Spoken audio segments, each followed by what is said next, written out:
What's up, good people? Thank you for clicking play on another episode of Big Man, Tiny Kingdom. If you've been following what I do, you heard me talk a lot about camping. Mostly I spend my time camping out of a tent. I don't like laying on the ground, so I got myself a truck bed tent where I could put a mattress in the back of the truck and sleep more comfortably on that. Works well for me.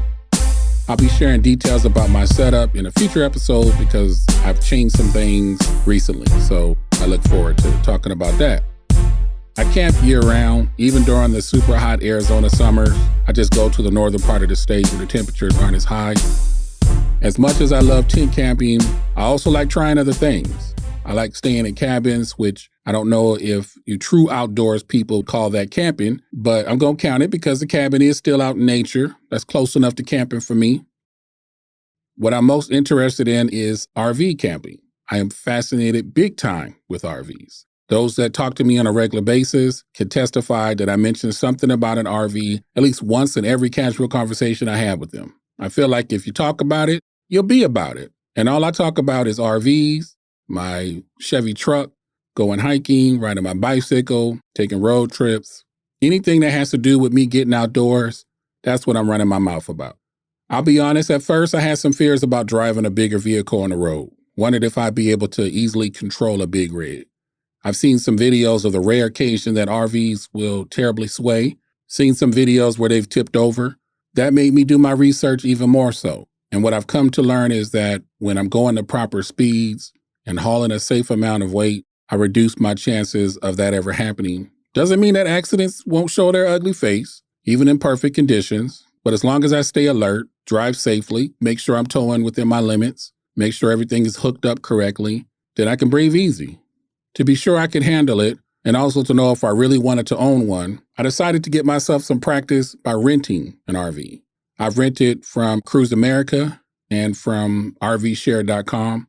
For my first Arizona RV trip, I drove from Mesa, where I live, a couple hours south down to Tucson for a weekend getaway at Voyager RV Resort and Hotel, which I found out once I checked in that the property is an Encore Thousand Trails resort location. That company has properties all over the U.S., and all of the locations that I've been to have always been top-notch. Voyager is no exception to that. It's a great resort. My time there was absolutely splendid.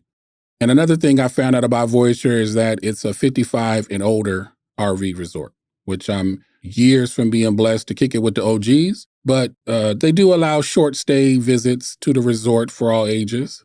I was the only youngster there that I saw. The full-timers made me feel right at home, though.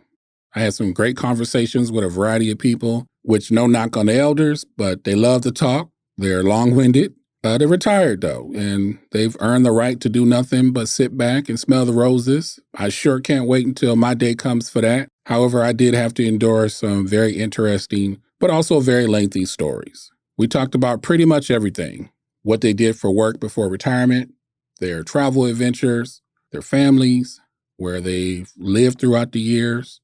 I met folks from all over the country and even some foreigners that come to Arizona for a season or that have relocated here permanently after retirement. The one type of people that I did not encounter while at Voyager was anyone that was actually an Arizona native. Everyone seemed to migrate here from some other place. And I had a good time kicking it with them, even though I wasn't in their ideal age range. They treated me like I was. I got invited to several of the activities that take place at the resort. So let me get into highlighting the amenities and activities I found out while I was there. There was so much the resort offered that it really is a treasure island if you live there for an extended period.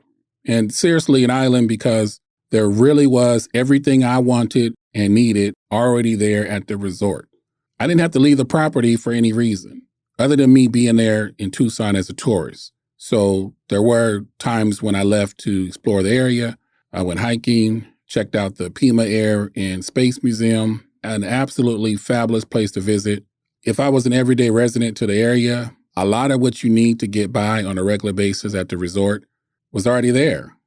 It had a convenience store that had reasonably priced products. Not a full-on grocery store, but for those quick store items, it was cool. They had a bar and grill with a variety of food and drink options. Mail room, There was even a small bank right there on the site. Plenty of ways to stay active, indoor and outdoor pools and saunas, tennis, pickleball, volleyball, bocce ball, and shuttleboard courts, fitness center, variety of arts and crafts, board games room, billiards, library, internet lounge, movie theater room. There were all of these additional small rooms where people could get together for whatever activity they wanted to start up. Sewing machine room, one for woodwork and another for a stained glass shop.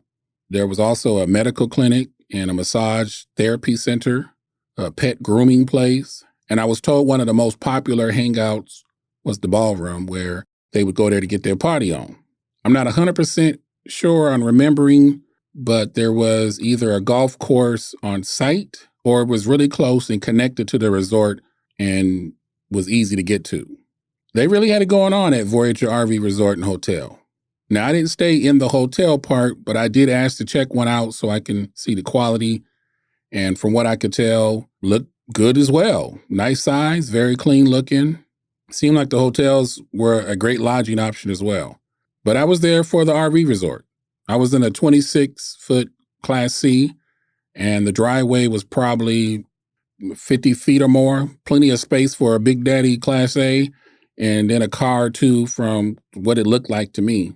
20, 30, 50 amp power, water hookup, picnic table at the site, but no canopies at all. No trees or anything else to get you some shade.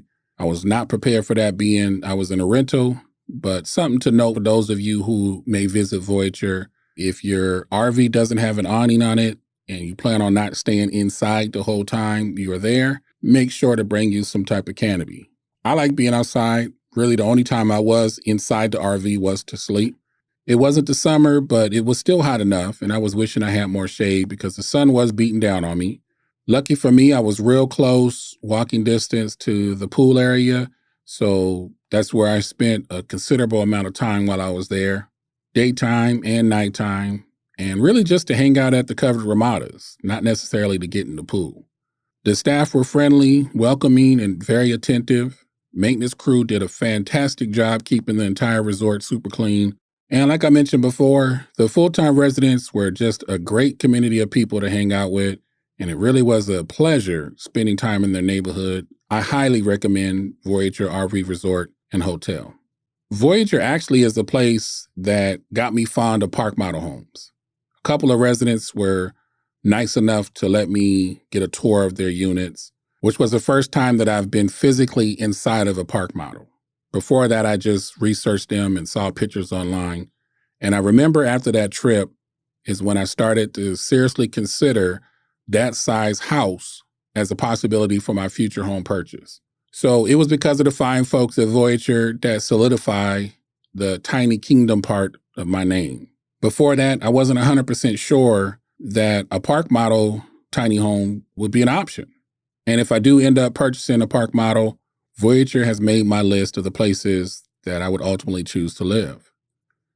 One of the coolest activities I did while in Tucson that wasn't at the resort was that I went downtown, and online you can print out their scavenger hunt. Now, if I recall correctly, I want to say that's the city's website that you can get that from. Cool way to learn about Tucson's history. This wasn't my first time visiting, but it was my first time actually being on vacation and being there as a tourist. So doing the scavenger hunt allowed me to walk around the area to check out the local businesses that have been a large part of the city's culture.